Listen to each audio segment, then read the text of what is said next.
Hey YouTube, it's me again, and sorry it's been a little while since I did my last video, but this is the permanent enclosure here, the permanent aviary, and it's pretty much done except for a few minor details, like still need a little bit of chicken wire in a few spots, or not chicken wire, but just wire.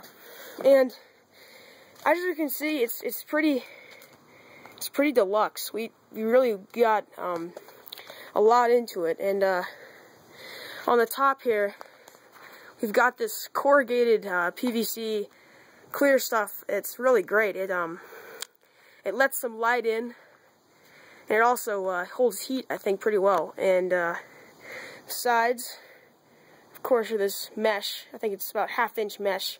We were going to use chicken wire, but we figured it would be better if we just did mesh, because we might keep other birds besides just the quail in this. And over here is the hen house, and this is pretty nice. We were gonna put little enclosures in the back. That's not focusing right, but we decided against it because really these quail only lay once a year. They're Californias, so we figured it wouldn't make sense to have nesting boxes. So instead, we just put more of this corrugated stuff in the back of it, so we can see in there. And we've got heat trace coming down underneath this thing, wired back and forth to keep them warm during the winter, and it's all on one end. So if they get too warm, they can kind of figure out how, they can go one end is cool and the other one's warm. So they can kind of figure that out. And we've got another window here, and this is a door. It kind of comes unlocked, and you can get inside the hen house. And you can see there's a couple perches in here, and it's pretty big. There's 26 quail, so this is pretty much the minimum size. Well, you need at least this, I would say. So yeah, it's pretty big. And got this neat mechanism that I learned from this other guy on YouTube for opening the trap door over there. Got this wire thing that I pull. I can just pull on it. Alright, it's not, oh yeah, it's already open. And I can close it and open it by pulling on this wire. And I can just latch it down here. And got some perches up here. Multiple perches for them. I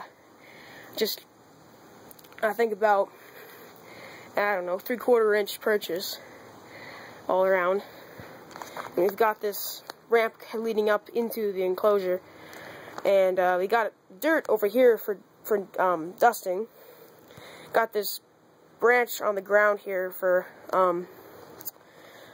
perching also, and we've got this thing on the ground with some dirt and grit in it, because I've heard the quail seem to like having some dirt and grit around for their gizzard. And over here, this hooked device with this chain thing hanging down, that's where we're going to put our food and water. We figured out pretty quickly that they foul up the food and water really fast, and we found that we can keep it a little cleaner by having it an inch or two off the ground.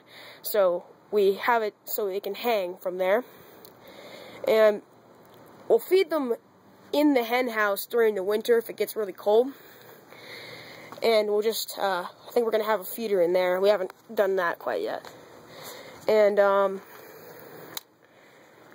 this grass in here, I'll bet, is gone in a couple weeks, tops. But it's nice now, and it looks so nice. But in just a matter of days, once these quail get in here, it's going to be totally full of poop and totally fouled up. But that's all right.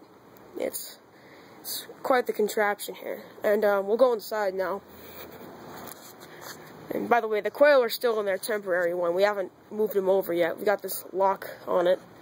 And just open it up. It's spring-loaded, so we can't leave it open and have anybody get out. And I think we still got to put a little bit more wire in. But yeah, we've also got this door to open and close for the ventilation. If it gets too cold, close that up. And Yeah, we've got quite the setup for them. I think we're also going to keep some ringneck doves in here as well. And we're going to have a cage or a nesting box sort of thing for them up around here. And I think we're just sticking with the California quail for a while, but if all goes well, we might branch off to some bob white or maybe some Caturnix. But yeah, it's quite the operation here. We got quite the pen, and hopefully we finish it up in a matter of days.